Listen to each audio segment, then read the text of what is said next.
Hope you can all hear me all right. Type the letter Y if you can. Very good. Violinist, why don't you open with prayer for us, please?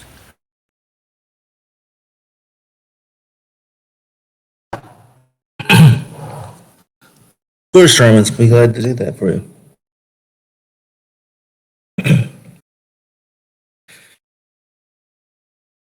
Heavenly Father, thank you for the opportunity we have to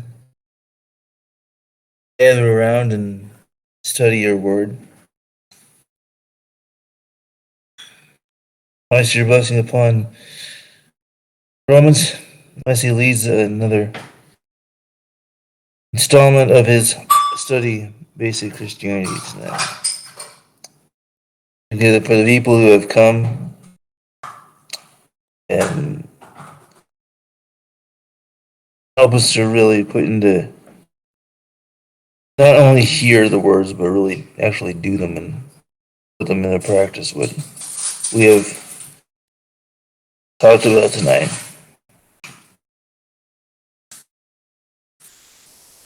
In Christ's name, amen.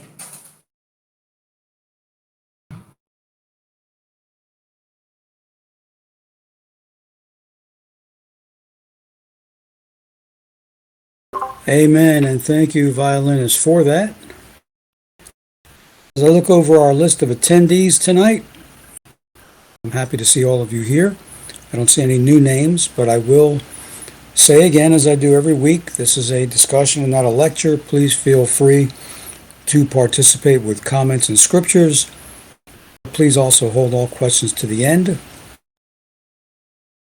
because I tend to get wordy. Now, having said all that, let us begin, shall we?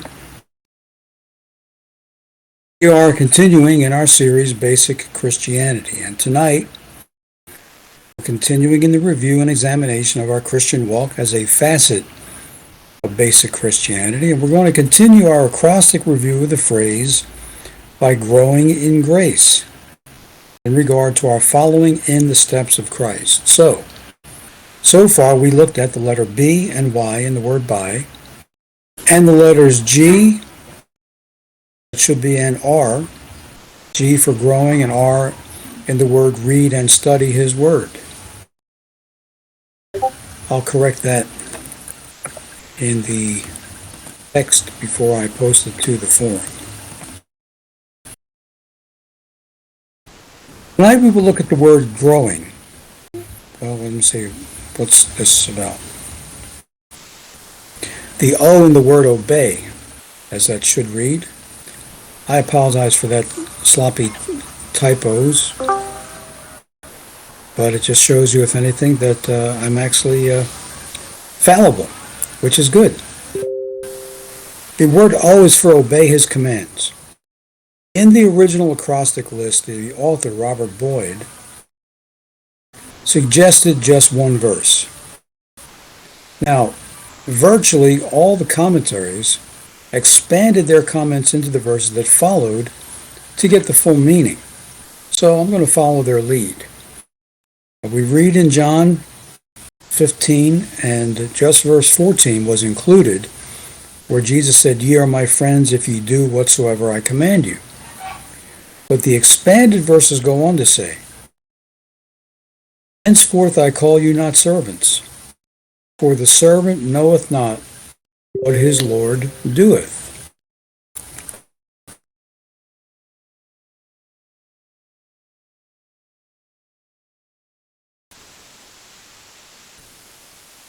And then it continues, "But I have called you friends, for all things that I have heard of my Father I have made known unto you.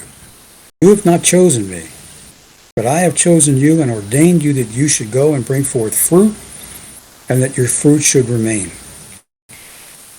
That whatsoever ye ask the Father ask of the Father in my name, he may give it you. These things I command you, that ye love one another." So this is the expanded selection of verses. Almost every commentary that I saw didn't stop at verse 14. Continued through verse 17, and so that's what we're going to be seeing in these comments. Now, of this, the Sermon Bible writes from John 13, 15, 13 to 14, friendship with Christ. Observe, number one, that the overtures of this friendship came first from Christ himself, had their spring in considerations which could have originated with the divine mind alone, whilst the proof of his own interest, of his own earnest desire to bring about such friendship, is the very strongest that could have been given. Greater love hath no man than this, that a man laid down his life for his friends. This, in verse 13, is what introduces the whole next thing that he says, that he's commanding us to love one another, and that greater love hath no man than laying down your life for your friends.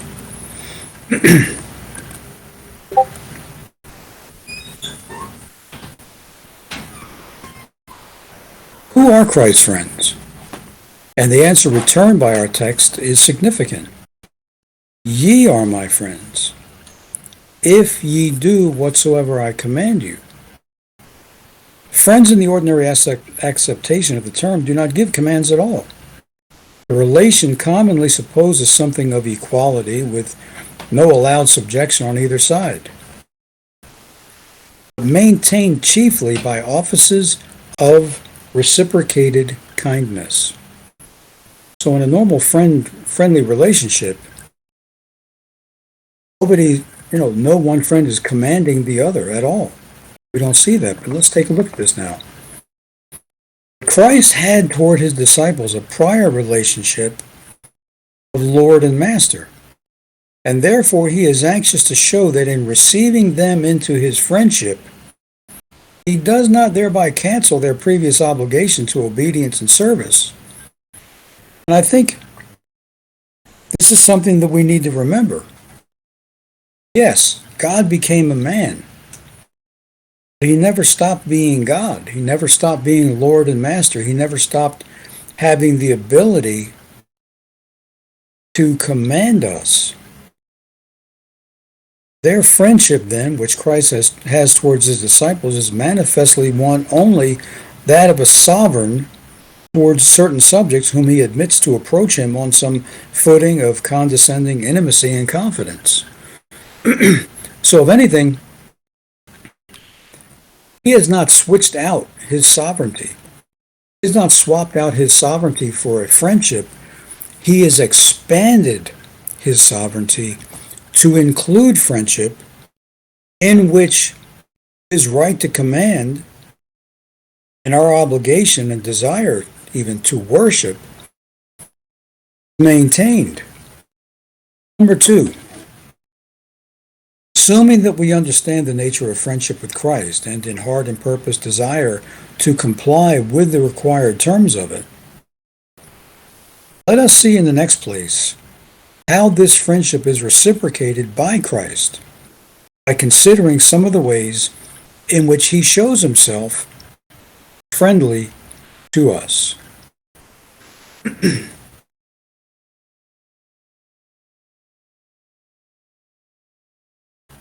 Number one, he will be a counselor to us in difficulties. Remember in Isaiah 9, for unto us a child is born. And it lists a whole series of names of the society, of the Messiah, who would be coming. And one of his names is Wonderful Counselor. His name shall be called Wonderful Counselor. Number two, he's a friend that giveth gifts, enhancing the value of his advice by supplying the means to follow it. Two things always go together in the gospel: repentance and faith. These are Christ's gifts to his chosen ones. Remember, if we have faith, how did we get that faith? We didn't whip that up on our own. Jesus, Hebrews tells us, is the author and finisher of our faith. So faith is a gift that he gives us. Number three, the Lord shows himself friendly in the methods and extent of his forgiveness. His forgiveness is as full as it is free, and as free as it is full. we need to seriously regard all that that means as well. And number 4, it is a part of a true friendship to be with us in the hour when health and strength are failing. Body and soul are departing, or rather are parting, and when the dust is returning to the earth as it was, and the spirit is returning to God who gave it. The proofs of the power of the friendship of our divine master increase with the exigency of the occasion, and are most comforting when all other friendships fall or fail. And that sermon from the Sermon Bible was delivered by D. Moore and presented in a publication called The Penny Pulpit. That's the end of that commentary. And now I'd like to bring in one of my favorite commentators, Matthew McLaren, and his discussion of all 4 of the verses now. We had the 4 verses introduced with the predecessor verse of laying down your life for your friends. Now Matthew McLaren is going to cover and comment on all 4 verses. Christ's friends. A wonderful word has just dropped from the Master's lips. He spoke of laying down his life for his friends. He lingers on it as if the idea conveyed was too great and sweet to be taken in at once. And with soothing reiteration, he assures the little group that they, even they, are his friends. And Nanny Dove says, I could tell Jesus was here with us April 30th through May 8th. And maybe you can expand on that a little bit, Nanny Dove, when we're done tonight. I'd like to read your experience and why you say that. So remind me when we're done tonight.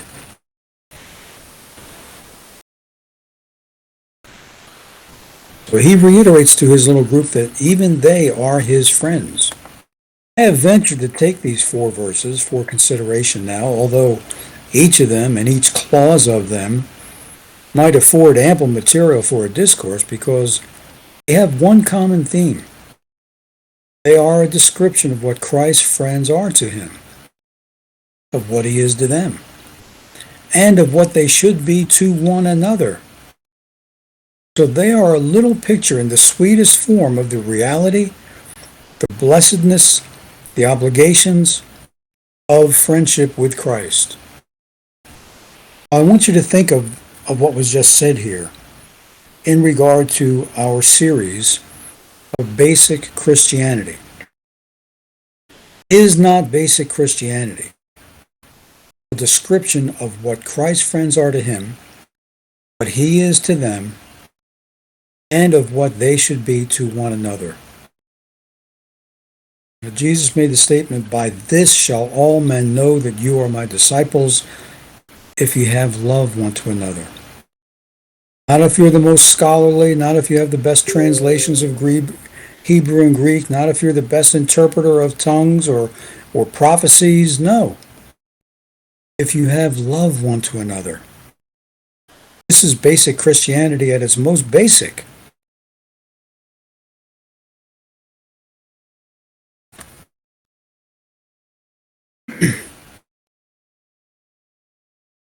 Number 1, notice what Christ's friends do for him. Ye are my friends if ye do whatsoever I command you. In the former verse, friends means chiefly those whom he loved. Here, it means mainly those who love him. They love him because he loves them, of course, and the two sides of the one thought cannot be parted. But still in this verse, the idea of friendship to Christ is looked at from the human side, and he tells his disciples they are his lovers as well as beloved of him, on condition of their doing whatsoever he commands them. And this is something else that we need to seriously, soberly, and prayerfully consider. It is also a basic of basic Christianity. On condition of. Why do I say on condition of? He said, ye are my friends if ye do whatsoever I command you. That if is gigantic. So it's on condition of their doing whatsoever he commands them.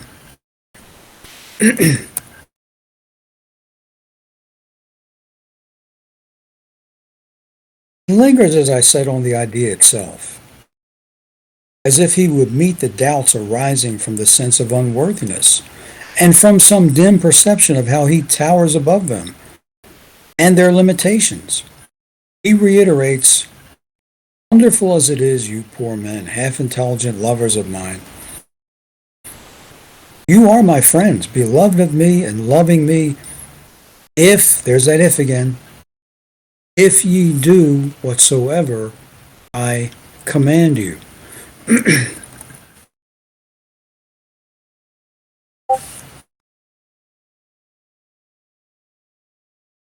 How wonderful that stooping love of his is, which condescends to array itself in the garments of ours. Every form of human love Christ lays his hand upon, claims that he himself exercises it in a transcendent degree. He that doeth the will of my Father which is in heaven,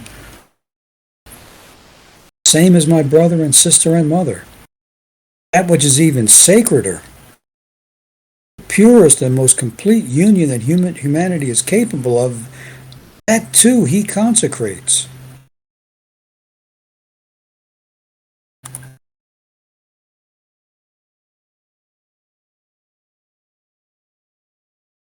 Even it, sacred as it is capable of a higher consecration, and sweet as it is, receives a new sweetness when we think of the bride, the Lamb's wife, and remember the parables in which he speaks of the marriage supper of the great King, and sets forth himself as the husband of humanity, and passing from that Holy of Holies out into this outer court, he lays his hand too on that more common and familiar and yet precious and sacred thing, the bond of friendship. The prince makes a friend of the beggar. I think perhaps the king makes a friend of the beggar would have been more appropriate, but he is also a prince, the Prince of Peace. Even if we do not think more loftily of Jesus Christ than do those who regard him simply as the perfection of humanity, is it not beautiful and wonderful that he should look with such eyes of beaming love on that handful of poor ignorant fishermen who knew him so dimly, and say, I pass by all the wise and the mighty, all the lofty and noble, and my heart clings to you, poor, insignificant people. He stoops to make them his friends. And there are none so low but that they may be his.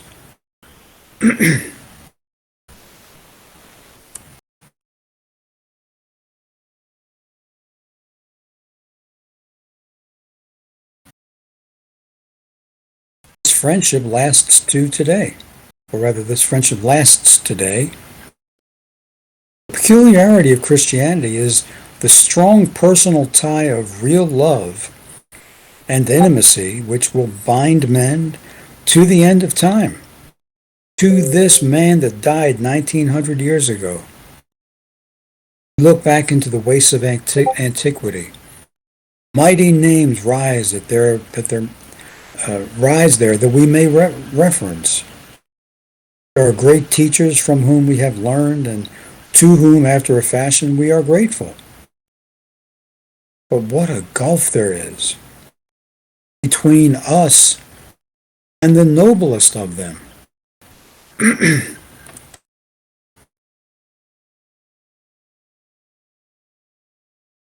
Here is a dead man who today is the object of passionate attachment and a love deeper than life to millions of people, and will be till the end of time. There is nothing in the whole history of the world in the least like that strange bond which ties you and me to the Savior. And the paradox of the apostle remains a unique fact in the experience of humanity. Jesus Christ, whom having not seen, ye loved. Peter wrote that to his readers, all of whom were converted long after Jesus had returned to heaven. He wrote those words, Jesus Christ, whom having not seen, ye love. And here we are 2,000 years later, and that is certainly true of us as well. We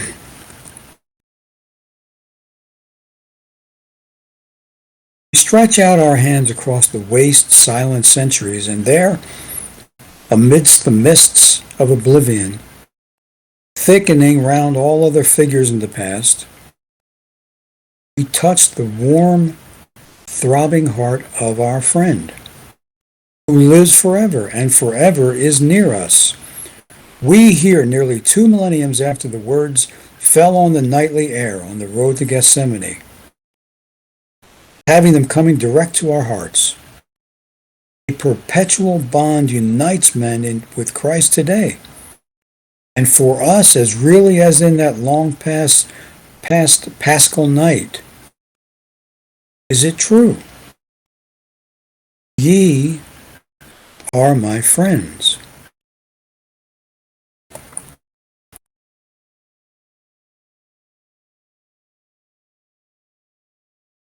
There are no limitations in that friendship, no misconstructions in that heart, no alienation possible, no change to be feared.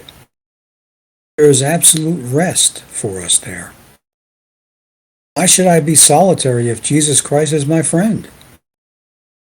Why should I fear if he walks by my side? Why should anything be burdensome if he lays it upon me and helps me bear it?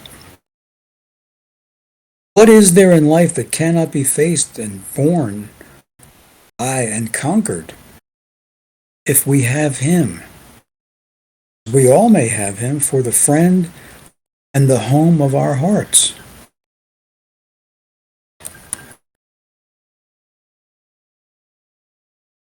But it is not a blank check. Notice the condition. If ye do what I command you.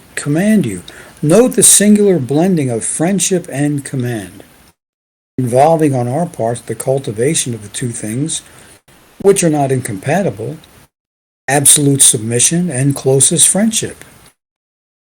He commands, though he is a friend, and though he commands, he is friend. The conditions that he lays down are the same which have already occupied our attention in former sermons of this series, and so may be touched very lightly.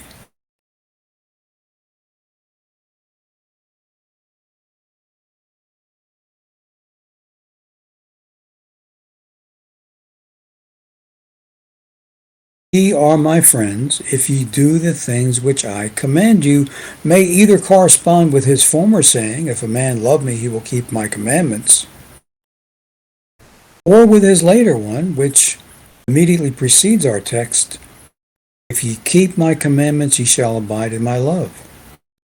For this is the relationship between love and obedience in regard to Jesus Christ, that the love is the parent of the obedience,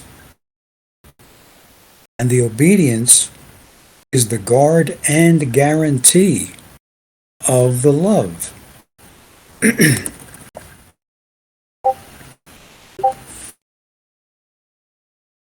They who love will obey. They who obey will strengthen love by acting according to its dictates, and will be in a condition to feel and realize more the warmth of the rays that stream down upon them and to send back more, fully answering obedience from their hearts.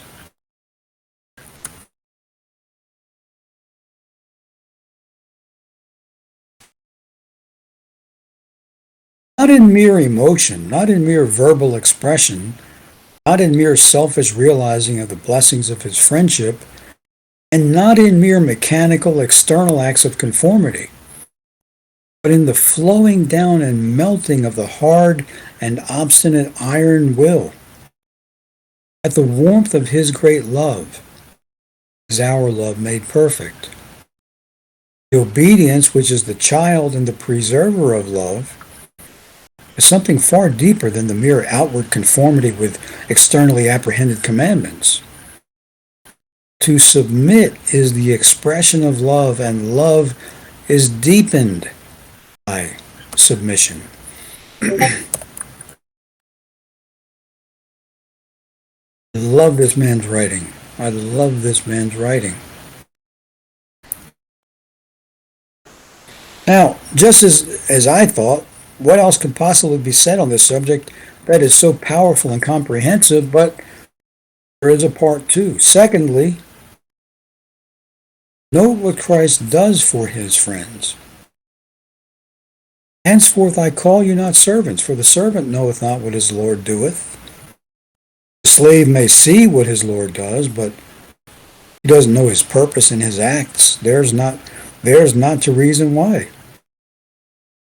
Insofar as the relation of master and servant goes, and still more in that of owner and slave, there is simple command on one side and unintelligent obedience on the other. And I think I would prefer to think of that as uninformed obedience. You do what I say, or I say jump and you say how high.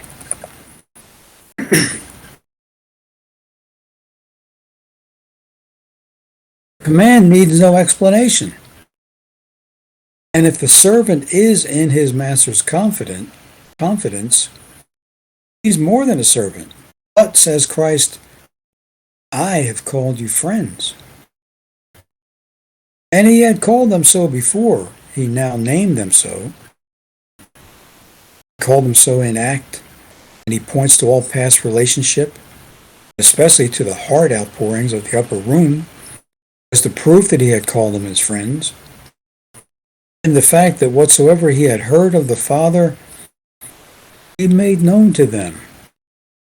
Jesus Christ then recognizes the obligation of absolute frankness, and he will tell his friends everything that he can.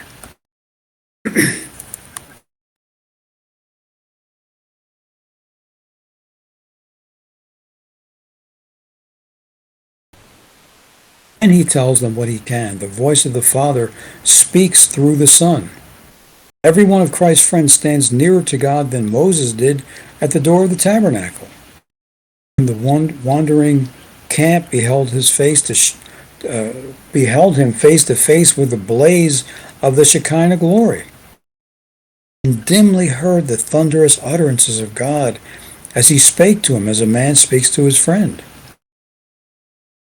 That was surface speech compared with the divine depth and fullness of the communications which Jesus Christ deems himself bound and assumes himself able to make to them who love him and whom he loves.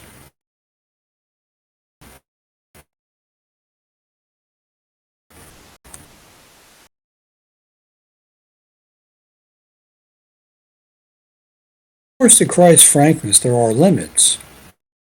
He will not pour out his treasures into vessels that will spill them. And as he himself says in the subsequent part of this great discourse, I have many things to say unto you, but you're not able to carry them now. His last word was, I have declared thy name unto my brethren, and will declare it.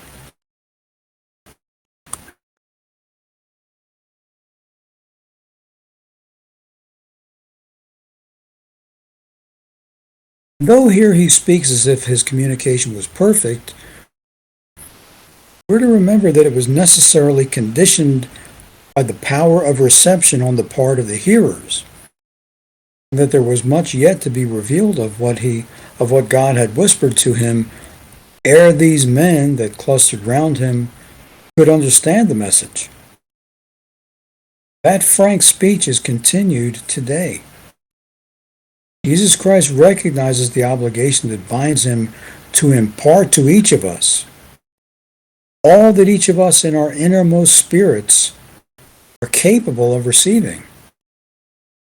And so, as Paul uses the example to the Corinthians, I wanted to feed you with meat, but I could only provide milk for you because you weren't ready for it. Certainly, God does that for us as well. By the light which he sheds on the word, by a many suggestion through human lips, by many a blessed thought rising quietly within our hearts and bearing the token that it comes from a sacreder source than our poor blundering minds, he still speaks to us, his friends. Ought not that thought of the utter frankness of Jesus make us, for one thing, very patient, intellectually and spiritually, of the gaps that are left in his communications and in our knowledge?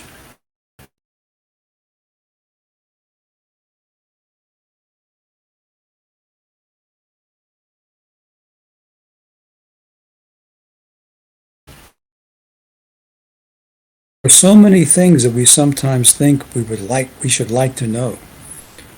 Things about that dark future where some of our hearts live so constantly. Things about the depths of his nature and the divine character.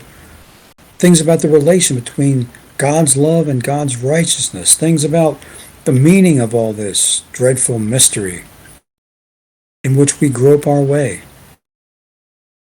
These and 100 other questionings suggest to us that it would have been so easy for him to have lifted a little corner of the veil and let a little more of the light shine out. He holds all in his hand.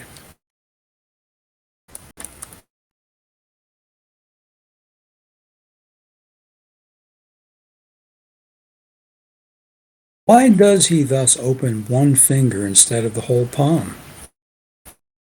Because he loves. A friend exercises the right of reticence as well as the prerogative of speech. For all the gaps that are left, let us bow quietly and believe that if it had been better for us, he would have spoken. If it were not so, I would have told you. I mean, he said that in so many words. Trust me. I tell you all that it is good for you to receive. And that frankness may well teach us another lesson regarding the obligation of keeping our ears open and our hearts prepared to receive the speech that does come from him.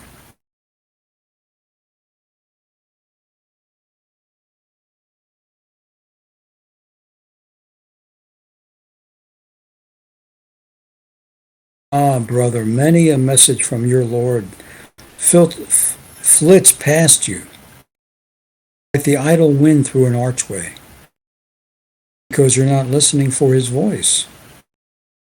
If we kept down the noise of that household jar within, if we silenced passion, ambition, selfishness, and worldliness,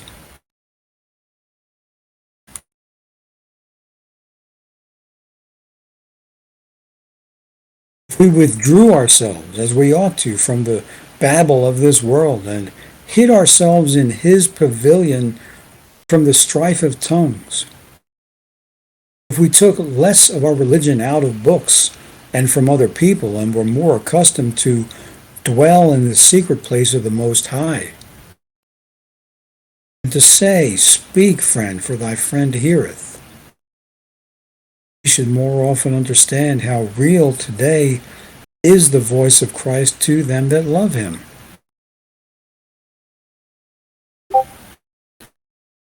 The violinist writes, "Be still and know that I am God."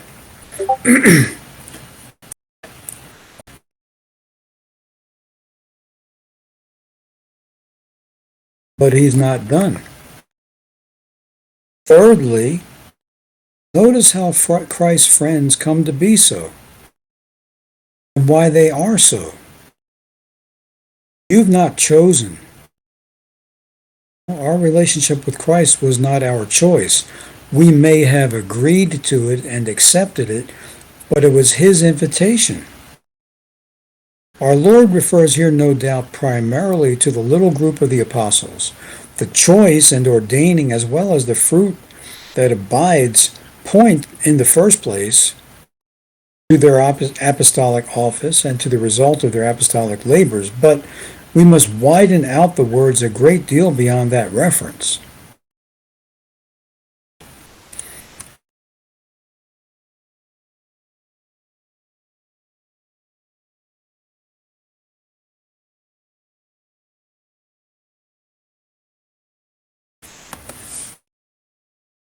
In all the cases of friendship between Christ and men, origination and initiation come from him. We love him because he first loved us. He has told us how in his divine alchemy he changes by the shedding of his blood our enmity into friendship. In the previous verse he has said, "Greater love hath no man than this, that a man lay down his life for his friends." As I remarked in my last sermon, the friends here are the same as the enemies for whom the apostle tells us that Christ laid down his life. That includes all of us. When we were yet enemies, he died for us.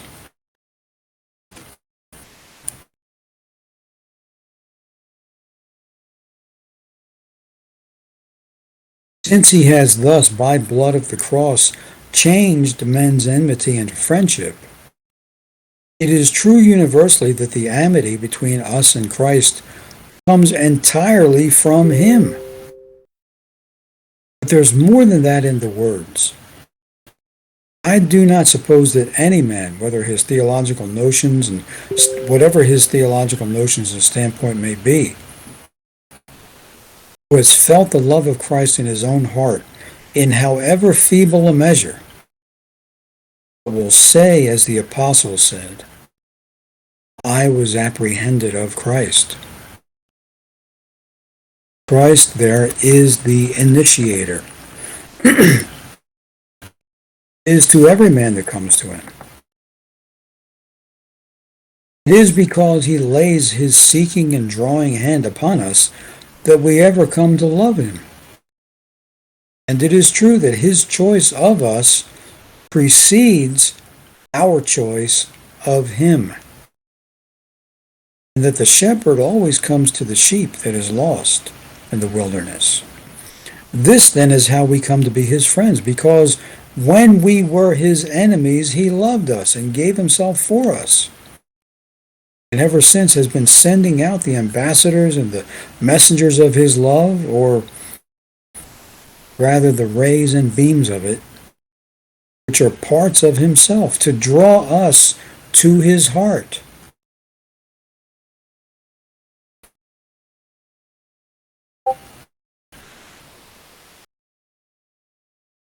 The purpose which all this forthgoing of Christ's initial and originating friendship has had in view is set forth in words which I can only touch in the slightest possible manner.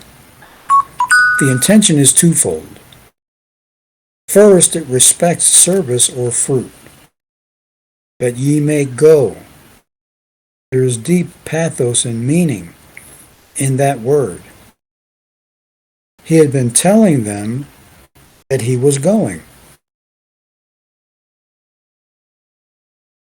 Now he says to them, you are to go. We part here. My road lies upward. Yours runs onward.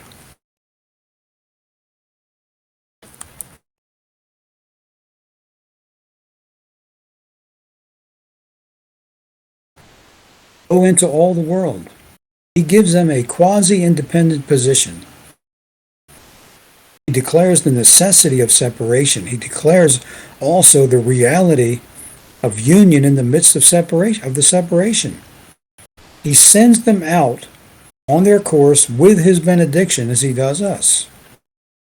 Wheresoever we go in obedience to his will, we carry the consciousness of his friendship, that ye may bring forth fruit.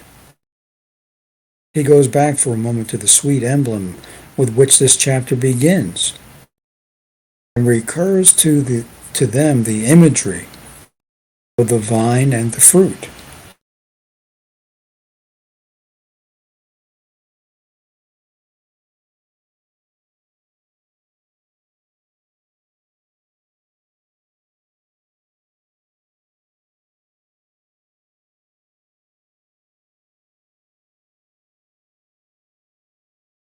Keeping his commandments does not explain the whole process by which we do the things that are pleasing in his sight. We must also take this other metaphor of the bearing of fruit. Neither an effortless, instinctive bringing forth from the renewed nature and the Christ-like disposition, nor a painful and strenuous effort at obedience to his law describe the whole realities of Christian service. There must be the effort, for men do not grow Christ-like in character as the vine grows its grapes.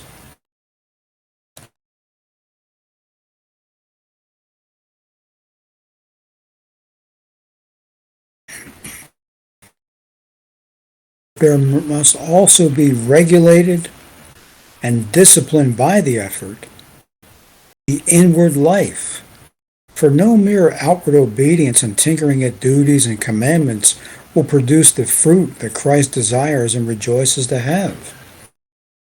First comes unity of life with him, and then effort. Take care of modern teachings that do not recognize these two as both essential to the complete ideal of Christian service: spontaneous fruit-bearing and the strenuous effort after obedience, that your fruit should remain. Nothing corrupts faster than fruit.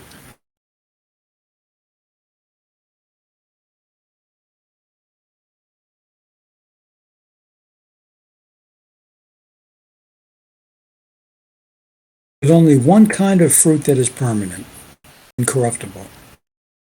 The only life's activity that outlasts life and the world is the activity of the men and women who obey Christ. The other half of the issues of this friendship is the satisfying of our desires, that whatsoever you shall ask the Father in my name, he may give it you. We've already had substantially the same promise in previous parts of this discourse, and therefore I may deal with it very lightly.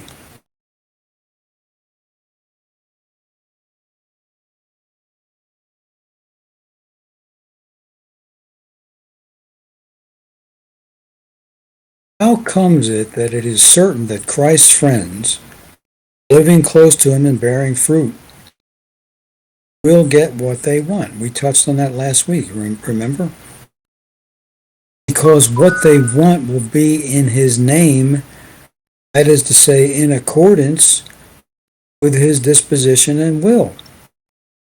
Make your desires Christ and Christ yours, and you will be satisfied.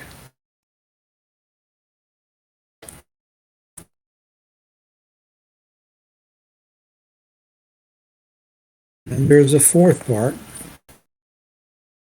Now, lastly, for one moment, note the mutual friendship of Christ's friends.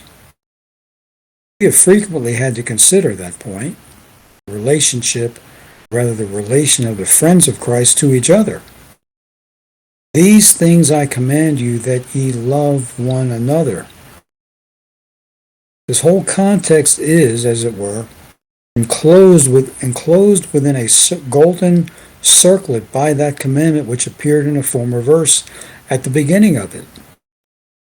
This is my commandment, that ye love one another. And reappears here at the close, thus shutting off this portion from the rest of the discourse.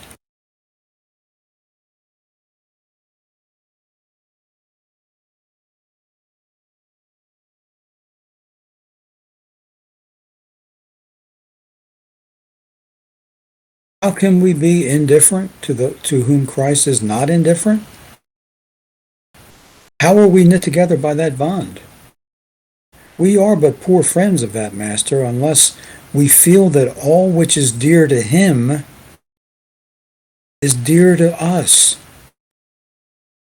Let us feel the electric thrill which ought to pass through the whole linked circle.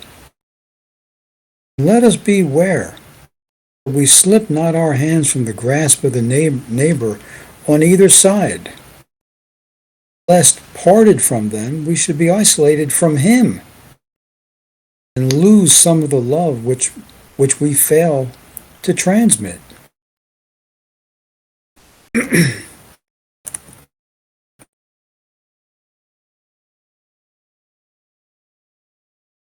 Friends of friends should themselves be friends. We care for the lifeless things that a dear friend has cared for, books, articles of use of various sorts.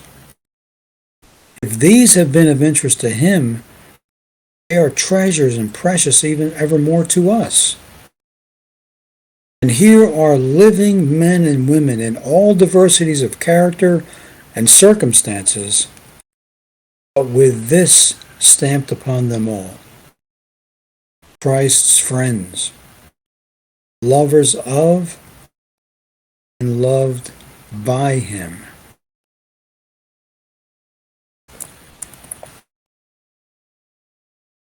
That should be how we live and how we think and how we function in society, so that by this shall all men know that ye are my disciples, if ye have love for one another.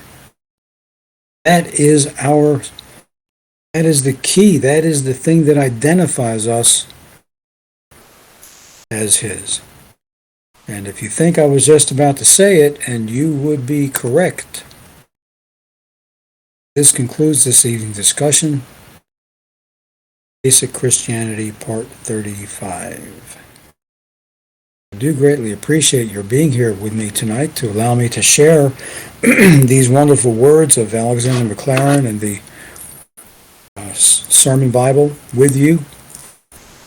I found them to be immensely edifying and enriching, and I genuinely hope they were as well to you.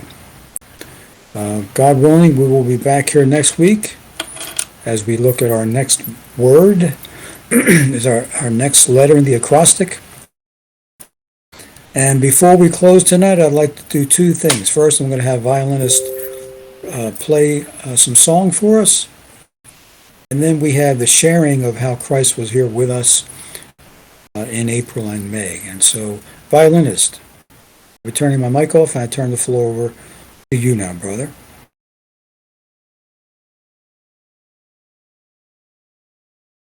Thank you for that, Romans. Very, very excellent meeting tonight. Thoroughly enjoyed it, and thank you so much for presenting it.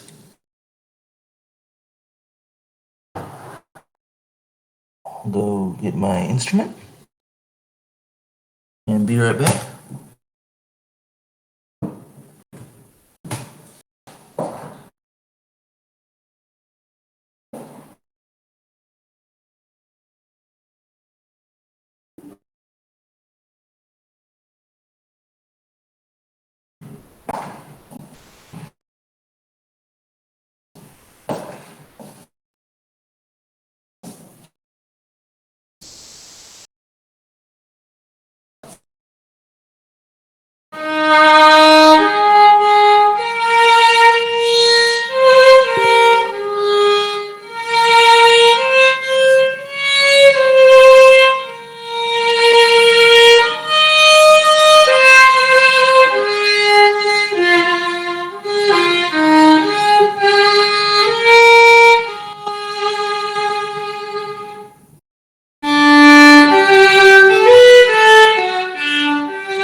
Thank you so much for that, violinist. And now, Nanny Dove, was that you who has something next to share?